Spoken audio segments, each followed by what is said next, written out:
Ce corps recouvert d'un drap blanc et évacué sur une civière est celui de l'assaillant abattu ce lundi dans un commissariat de Catalogne. Peu avant 6 h du matin, l'homme en question s'est présenté à l'entrée du commissariat de Cornellà de Llobregat, près de Barcelone. Il a sonné à l'interphone pour se faire ouvrir la porte, puis, armé d'un couteau, s'est précipité sur une policière qui a ouvert le feu pour se défendre. Au même titre que son collègue présent dans le bâtiment à ce moment-là, elle a ensuite été prise en charge par des psychologues. Pour les enquêteurs, la piste terroriste ne fait guère de doute. Cette personne est entrée dans le commissariat de police déterminée à y commettre un homicide avec l'intention de tuer grâce à un couteau d'une taille considérable. Notre agent a fait usage de son arme à feu pour sauver sa propre vie et repousser l'agresseur. De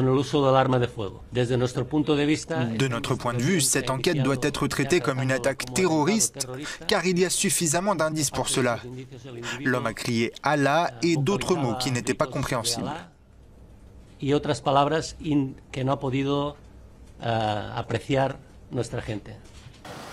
Les mesures de protection ont aussitôt été renforcées dans tous les commissariats de la région. Et une perquisition a été effectuée au domicile présumé de l'assaillant, un immeuble situé à seulement quelques centaines de mètres du lieu de l'attaque.